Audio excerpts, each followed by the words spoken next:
গত 1 মে শুক্রবার মোলাডুলি ইউনিয়নের পরিচিত গ্রামে উক্ত জামাত শিবির কর্তৃক বিএনপি নেতা কর্মীদের বিরুদ্ধে ভিত্তিহীন মিথ্যা অপপ্রচারের বিরুদ্ধে আজকের এই সংবাদ সম্মেলন। তারিখ 2/5/2026, সময়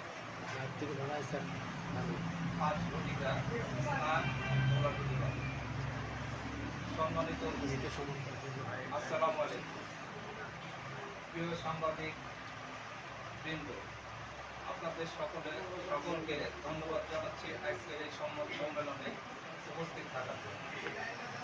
আজকের এই সংবাদ সম্মেলনের মূল বিষয় হল, আমি মোহাম্মদ আব্দুর রাজ্জাক, সাবেক সদস্য, ঈশ্বরদী উপজেলা বিএনপি, গতকাল সন্ধ্যায় মোলাডুলি ইউনিয়নের 2 নম্বর ওয়ার্ড ফরিদপুর গ্রামের নির্জন স্থানে লিচু বাগানের মধ্যে জামাত শিবিরের গোপন বৈঠক চলাকালে তাদের নিজেদের মধ্যে রাস্তা উদ্বোধনকে কেন্দ্র করে তারা নিজেদের মধ্যে ঝামেলায় জড়িয়ে পড়ে। সেই মুহূর্তে এলাকার সাধারণ মানুষ উপস্থিত হয়ে তাদের যে ঝগড়া বিবাদ সেটা নিরসনের চেষ্টা করতে ব্যর্থ। তারা নিজেরাই নিজেদের মধ্যে ঝামেলা পাকিয়ে রাজনৈতিক ফায়দা হাসিলের জন্য এর দায় বিএনপি ও এর অঙ্গ সংগঠনের উপর চাপানোর মিথ্যা ও ভিত্তিহীন অপচেষ্টা চালায় এবং ভিত্তিহীন বানোয়াট সংবাদ সম্মেলনের মাধ্যমে বর্তমান সরকারের মান ক্ষুণ্ণ করার জন্য সরকার বিরোধী বিভিন্ন অপতৎপরতা চালানোর চেষ্টা চালায়, যার ফলে বাংলাদেশ জাতীয়তাবাদী দলের এই গণমুখী সরকারের মান ক্ষুণ্ণ হচ্ছে। এতে আমরা বাংলাদেশ জাতীয়তাবাদী দলের পক্ষ থেকে এর তীব্র নিন্দা ও প্রতিবাদ করি। প্রিয় উপস্থিতি, আপনারা জানেন জামাত শিবিরের মূল ধান্দা মিথ্যা অপপ্রচার করে ধর্মের নামে ভুল বুঝিয়ে মানুষকে বিভ্রান্ত করা।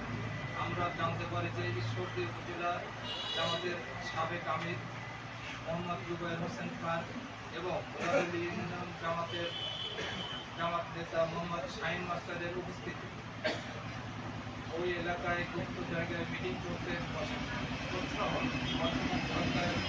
সরকারের বিরোধী জানানো সত্ত্বেও তারা কেন গুপ্ত জায়গা বেছে নির্বাচন করেন না।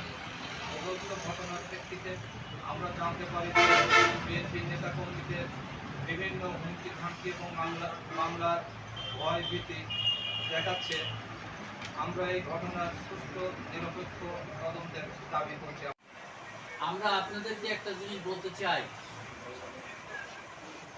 আমরা গোটা জাতি 12 তারিখের পরের থেকে 47-এর বিরোধী শক্তি, 71-এর বিরোধী শক্তি এবং এখন পর্যন্ত এই বাঙালি এবং বাংলা জাতিসত্তার এই ভূখণ্ডটুকুর বিরুদ্ধে অবস্থান নিয়ে আসেন জামাত ইসলাম। আমি আপনাদের বলতে চাই, জামাতে ইসলামের এই অপকর্মের হাত থেকে জাতিকে রক্ষা করার জন্য আপনাদের সহযোগিতা চাই। আমরা আগামী দিনের জন্য সুন্দর একটা বাঙালি জাতিসত্তা নিয়ে পৃথিবীর বুকে মাথা উঁচু করে দাঁড়াতে পারে। এবং আমরা সবসময় চাচ্ছি যে শান্তিপূর্ণভাবে রাজনৈতিক কর্মকাণ্ড এবং শান্তিপূর্ণভাবে সামাজিক কর্মকাণ্ডের সাথে সবাইকে নিয়ে মিলেমিশে থাকার চেষ্টা করতে। আমাদের ছেলেরা কোনো অবস্থায় তাদের উপরে হামলা করবে না বা অন্যদের কাছে হামলা করবে না, এবং আমাদের ছেলেরা বা আমাদের দল কোনো জায়গায় মত সৃষ্টি করে সামাজিক সমস্যা সৃষ্টি করবে না। আপনাদের বলতে চাই, যারা এই মত সৃষ্টি করে এবং সামাজিক অপকর্মের মধ্যে দিয়ে ইলেকট্রনিক্স মিডিয়ার ভেতর দিয়ে অনেক সময় অনেক কথা আমাদের দিকে আঙ্গুল তুলে দেখানো হচ্ছে। ইভেন কি শহীদ প্রেসিডেন্ট জিয়াউর রহমান, আমাদের নেত্রী, আপসীন নেত্রী, মা মাটি মানুষ বাঙালির আপসীন নেতা ম্যাডাম খালেদা জিয়া এবং আজকের প্রধানমন্ত্রী শহীদ প্রেসিডেন্ট জিয়াউর রহমানের জ্যেষ্ঠ পুত্র, বাঙালি জাতীয়তাবাদের সত্যিকার চেয়ে জাতিকে রক্ষা করার জন্য 17টা বছর বিদেশে থেকে আপনারা দেখেছেন আমরা তার নেতৃত্বে, তার দিক নির্দেশনায় এই জাতি ফ্যাসিস্ট উদ্ধারের হাতে আন্দোলন সংগ্রামে সম্পৃক্ত ছিলাম। আমাদের নেতা উনি, এবং শুধু আমাদেরই নেতা না, আমি মনে করি ফ্যাসিস্ট আন্দোলনের মূল নেতৃত্বই দিয়েছেন জনাব তারেক রহমান সাহেব। তার সম্পর্কে অনেক সময় অনেক কটু কথা বলতেছেন।